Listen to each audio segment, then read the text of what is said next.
నమస్తే గురూజీ. హరే కృష్ణ. గురూజీ మనకి రాముల వారికి, భద్రాచలానికి ఉన్న కనెక్షన్ ఏంటి చెప్తారా? భగవంతుడు రాముల వారు పంచవటిలో ఉన్నప్పుడు ఒక రాయి మీద కూర్చున్నారు చాలా సంవత్సరాలు. హ్మ్. సీత రాముల వారు రాయి మీద కూర్చునేవారు. హ్మ్. అయితే రాముల వారు ఎప్పుడైతే ఆ ప్రదేశాన్ని విడిచిపెట్టి వెళ్ళేటప్పుడు ఆ రాయి భగవంతుని ప్రార్థిస్తుంది. హ్మ్. భగవంతుడా, మీరు వెళ్ళిపోతున్నారు, నా పరిస్థితి ఏంటి అని. హ్మ్. అయితే ఆయన అంటారు, నువ్వు మరుసటి జన్మలో ఈ భద్రాది కొండగా జన్మిస్తావు, నేను నీ మీద వెలుస్తాను. ఓకే. సో అక్కడ ఆయన సీతారామ లక్ష్మణ విగ్రహాలన్నీ అక్కడ వెలుస్తారు. ఆ రకంగా హ్మ్. ఆయన మీద భగవంతుడు, ఎందుకంటే ఆయనకి ఆ సేవ చేసే అవకాశం భగవంతుడు కలిగిస్తున్నారు. హ్మ్. సో భగవంతుడికి ఎటువంటి ఆయన ఆత్మారామ ఆప్తకామ అంటారు. హ్మ్. ఆయన కోరికలన్నీ తీరిపోతాయి, ఆయనకి ఎటువంటి బయట నుంచి ఏమీ అవసరం అనేవి ఉండవస్తు. హ్మ్. అయితే మనకి సేవ చేసే అవకాశం ఇస్తారు. ఆ సేవలో మనకు ఆనందం కలుగుతుంది. సో భక్తులు అనే వారికి భగవంతుడికి ఎప్పుడైతే సేవ చేస్తారో ఆ సేవలో వారికి ఆనందం. సో ఆయన అక్కడ వెలుస్తారు. హ్మ్. కానీ అక్కడితో ఎండ్ అవ్వలేదు. మెయిన్ స్టోరీ ఏంటంటే భద్రాచలం ఫేమస్ అయింది రామదాస్ వల్ల. ఓకే. సో ఎందుకంటే భగవంతుడు ఆ భగవంతుడి పట్ల భక్తి అనేది తన భక్తుల ద్వారానే ఆయన ప్రచారం చేస్తారు. హ్మ్. ఇప్పుడు భగవంతుడు వచ్చారు రాముల వారు, ఆయన లీల చేసి వెళ్ళిపోయారు. అవును. ఆయన గొప్పతనం ఎలా తెలియాలి? ఆయన భక్తుల ద్వారానే మనకి తెలుస్తుంది. తెలుస్తుంది. భగవంతుడు వచ్చి చూడండి, మీరు నా భక్తులు అవ్వండి, మీకు మంచిది, ఆయన డైరెక్ట్గా అడ్వర్టైజ్ చేసుకోలేదు. చేసుకోలేదు. సో అడ్వర్టైజ్మెంట్ చేసేది ఎవరు అంటే భక్తులు వచ్చి భక్తుల చేస్తారు. నుంచే వస్తుంది అది. ఆ. ఎగ్జాక్ట్లీ. ఇప్పుడు ఏంటంటే మూవీ స్టార్స్ వచ్చి నా సినిమా చూడండి, మా సినిమా చూడండి అని అడ్వర్టైజ్ ప్రమోట్ చేసుకుంటున్నారు కానీ భగవంతుడు అలా కాదు. జస్ట్ చెప్పారు అర్జునకి, నా హ్మ్. భక్తులు అయితే మంచిది నీకు అని. హ్మ్. కానీ సపరేట్గా వెళ్ళి ప్రమోట్ చేసుకోలేదు అనమాట. చేసుకోలేదు. పెద్ద పెద్ద హోర్డింగ్లు పెట్టి మైక్ స్పీకర్లు పెట్టి ప్రమోట్ చేయాలి. ఆ ప్రమోషన్ అనేది భక్తులు చేస్తారు. అదే వాళ్ళు భక్తులు ఎలా ప్రమోట్ చేస్తున్నారు అంటే, వాళ్ళకేంటంటే ఇప్పుడు నేను ఒక గ్లాస్లో దాంట్లో తేనె వేసాను అనుకోండి, హ్మ్. ఆ తేనె నిండిపోయాక ఇంకా కంటిన్యూగా వేస్తున్నాను అనుకోండి, ఆ తేనె అవుతుంది ఇంకా కిందికి కిందికి పోతుంది. పోతుంది. సో అదేవిధంగా భక్తులు ఎప్పుడైతే భగవంతుడికి సేవ చేస్తారో వారు ఒక రకమైన ఆనందం కలుగుతుంది. హ్మ్. సో ఆనందం ఇంకా పొంగి పొరిలినప్పుడు వాళ్ళు ఇతరులకు పంచాలనుకుంటారు. అవును. సో అది మెయిన్ యాక్చువల్లీ. సో హ్మ్. రామదాసు వల్ల భగవంతుడు రాముల వారు అంత స్పెషల్ అనేది మనకి రామదాసు వల్ల తెలిసింది. హ్మ్. అంటే రామదాసు వల్ల మనం ఏం నేర్చుకోవచ్చు అంటారు? చూడండి, చాలా స్పెషల్ వ్యక్తి ఆయన. హ్మ్. ఎందుకు చాలా స్పెషల్ అంటే, ఆయన మొత్తం ఆయనకు వచ్చిన పన్ను ఏదైతే కలెక్ట్ చేసుకున్నారో తానిషా కింద హ్మ్. తీసుకెళ్లి గుడి కట్టేశారు ఆయన. అవును. ఫస్ట్ ఏంటంటే ఒక లైఫ్ రిస్క్ తీసుకున్నారు ఆయన. ఫస్ట్ టైం నిజంగానే. ఆ, అది చాలా పెద్ద రిస్క్ పెద్ద లైఫ్లో. రిస్క్. ఎందుకంటే మీరు ఏదన్నా హిందూ రాజు అనుకుంటే వేరే విషయం. హ్మ్. నేను డైరెక్ట్ వెళ్ళి తానేషా, ఆయన తానిషా. ముస్లిం ముస్లిం రాజు పన్ను తీసుకుని వెళ్ళి మీరు గుడి అంటే అది కట్టేశారు. ఒక పెద్ద ఫైట్ అనే లైక్ ఒక ఆపోజిట్ పర్సన్ పెద్ద రిస్క్ అంటే అదే పెద్ద రిస్క్ మెయిన్ నిజంగానే. హా. అంటే మీరు ఇంత పెద్ద రిస్క్ అంటే ఆయనకేంటంటే నేను భగవంతుడికి చేస్తున్నాను. హ్మ్. సో ఎప్పుడైతే ఆ ప్రేమ ఉంటుందో భగవంతుడి పట్ల ఎంత రిస్క్ అయినా తీసుకుంటారు. ఓకే. ప్రేమ ఉంటే ఎంత రిస్క్ అయినా తీసుకోవచ్చు. సో రామదాస్ అనుకున్నారు, సరే భగవంతుడికి ఏమైతుందో చూద్దాం, హ్మ్. నేను మాత్రం భగవంతుడికి సేవ చేస్తాను. చనిపోయినా అరే అట్లీస్ట్ భగవంతుడికి సేవ చేస్తూ చనిపోయాను చనిపోయాను అనుకోవచ్చు. అన్నది అని ఉంటుంది అనేసి. అలా చేస్తారు ఆయన. హ్మ్.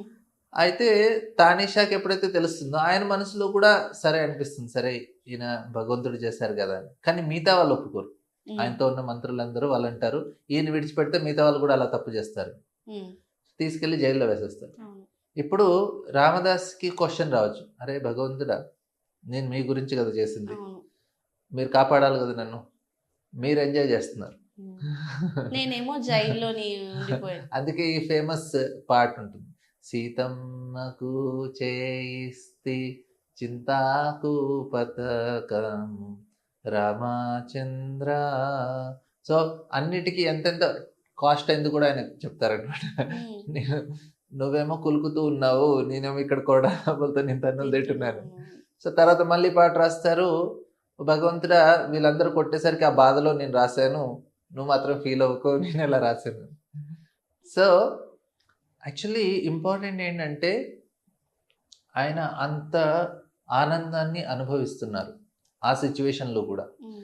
ఎందుకంటే ఆనందం అనేది ఆయనకి ఎక్స్టర్నల్గా రావట్లేదు, అది లోపల నుంచి వస్తుంది. హ్మ్.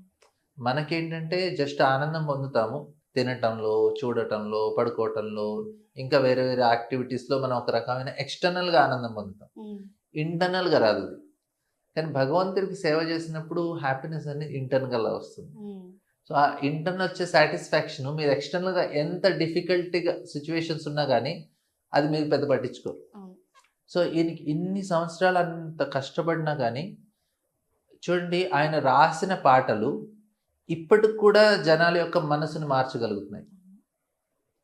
ఏ తీరుగనను దయచూపెదవో ఇలవంశోత్తమ రామ మాతరమా భవ సాగర మీదను నలిన గణేక్షణ రామ.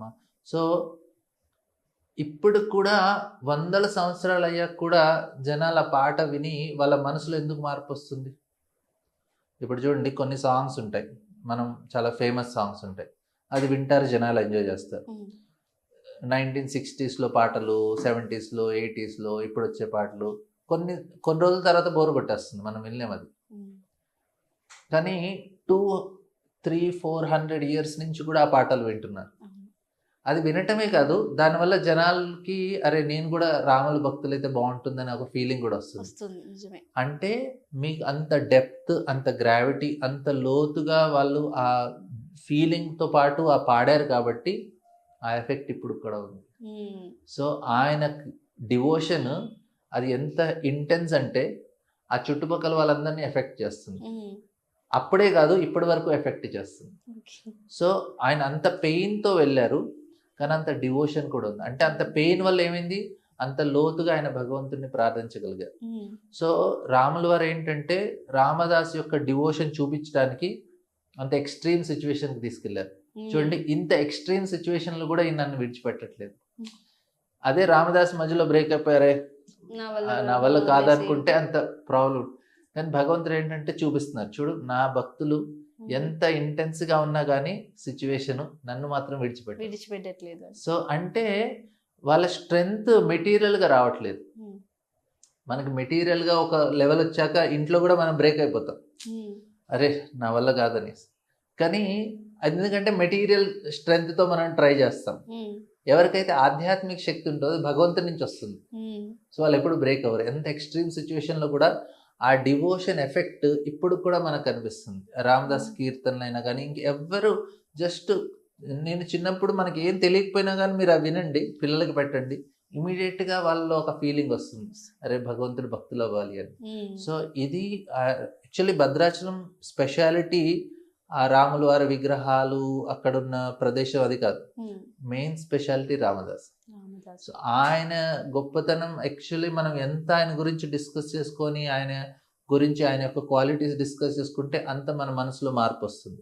మనకు కూడా అనిపిస్తుంది, ఎందుకు నేను లైఫ్ వేస్ట్ చేస్తున్నాను, నేను కూడా భక్తుని అయితే బాగుంటుంది కదా, నేను కూడా భగవంతుని శరణ తీసుకుంటే బాగుంటుంది కదా, ఎందుకు లైఫ్ వేస్ట్ చేస్తున్నాం మనం, ఎలాగో ఏది వర్కౌట్ అవ్వట్లేదు ఇక్కడ, కానీ ఆయనకి వర్కౌట్ అయ్యింది.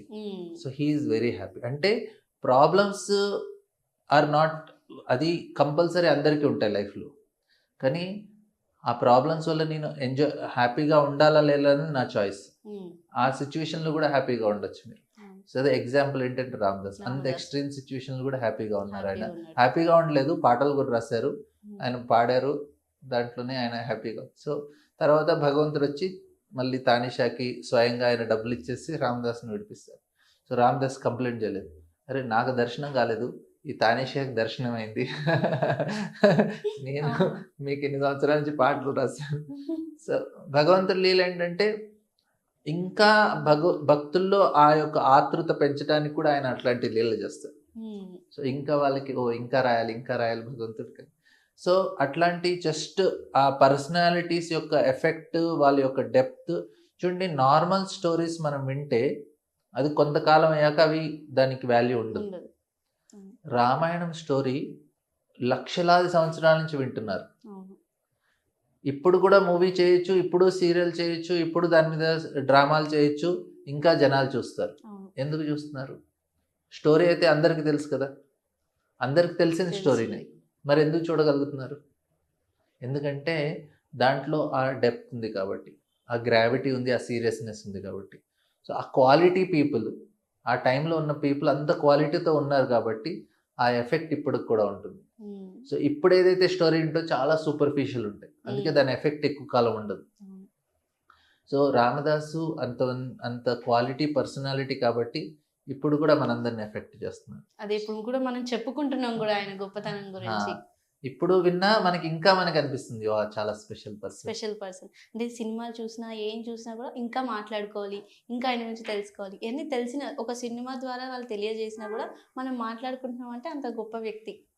చూడండి, ఒక లెవెల్ ఏంటంటే తత్తేను కంపా సుసమీక్షమానో భుంజన్యేవాత్మకృతం విపాకం హిద్వాత్ వపుర్భిర్ విదదం నమస్తే జీవేతయో ముక్తి పదే సదాయ భాక్. భక్తులకి కష్టం వచ్చినప్పుడు అరే నా కర్మ వల్ల నాకు ఈ కష్టాలు వచ్చాయి, భగవంతుడు దయతో ఇంకా తగ్గిస్తున్నారనే భావిస్తారు, కానీ ఎందుకు నాకు కష్టాలు వస్తున్నాయని కంప్లైంట్ చేయరు. ఉమ్, సో అట్లా కంప్లైంట్ చేయకుండా నా కర్మ వల్ల నేను అనుభవిస్తున్నాను అనుకుంటారు కాబట్టి భక్తులకి వాళ్ళకి వైకుంఠానికి వెళ్ళడానికి వాళ్ళకి కంపల్సరీ యోగ్యత ఉంటుంది. They directly go to Vaikuntha, ఎందుకంటే కంప్లైంట్ చేయట్లేదు కాబట్టి. వాళ్ళు కృతజ్ఞత భావంతో చేతులు జోడించి భగవంతుడా నాదే తప్పు క్షమించండి అనే భావం ఉంటుంది కాబట్టి భగవంతుడు అంటారు you can come to me. So Ramadasu ఆయన మెయిన్ ఏంటంటే హిస్ డివోషన్, ఉమ్, అంత లవ్ ఉండటం వల్ల ఎంత. ఇప్పుడు చూడండి, తల్లికి రెండింటికి పాప లేస్తుంది, 1 year 2 year ఉన్న వాళ్ళు లేచి ఒక 2-3 నెలలు ఉన్న పాపలందరూ లేచి అవును. 2 o'clock లేచి చాలా బాధపడుతూ ఉంటారు. సో తల్లి లెగుస్తుంది 2 o'clockకి, రాత్రి అంతా పిల్ల పడుకోదు, పొద్దున పడుకుంటుంది, కానీ తల్లి రాత్రి పడుకోలేదు, పొద్దున పొద్దున పడుకుంటుంది. పడుకోలేదు. ఆ అట్లాంటి సఫరింగ్ ఉన్నా కానీ అనొచ్చు అరే ఎందుకు ఈ పాప వేరే వాళ్ళకి ఎవరికైనా ఇచ్చేయండి అంటే ఇస్తుందా? ఇవ్వదు. ఎందుకు? ఎందుకంటే తన ప్రేమ అలాంటిది. సో ప్రేమ ఉంటే మీకు ప్రాబ్లం ఉండదు, ఓకే. మీరు ఎంతైనా చేయగలుగుతారు. సో అది రామదాస్, ఆయనకి ప్రేమ ఉండటం వల్ల ఆయన కష్టాన్ని కూడా ఇష్టంగా తీసుకున్నాడు.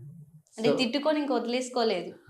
సో మన లైఫ్లో కూడా భగవంతుడి పట్ల అట్లాంటి ప్రేమ ఉంటే ఎటువంటి సిచ్యువేషన్ అయినా మనం ఇష్టంగానే ఉంటాం. ఓకే గురుగారు. అంటే యాక్చువల్లీ నేను అడిగిన క్వశ్చన్ ఏంటంటే మనకి రాముని వారికి భద్రాచలానికి ఉన్న సంబంధం ఏంటి, కనెక్షన్ అన్నట్టు అడిగాను. కానీ మెయిన్ కనెక్షన్ ఏంటంటే రామదాసు. Yes. ఆయన భక్తి వల్ల కానీ ఆయన గురించి మనం తెలుసుకోవాల్సిన విషయాలు, ఆయన భక్తి ఎంత గొప్పదని కూడా చాలా చక్కగా వివరించారు. ధన్యవాదాలండి. హరే కృష్ణ.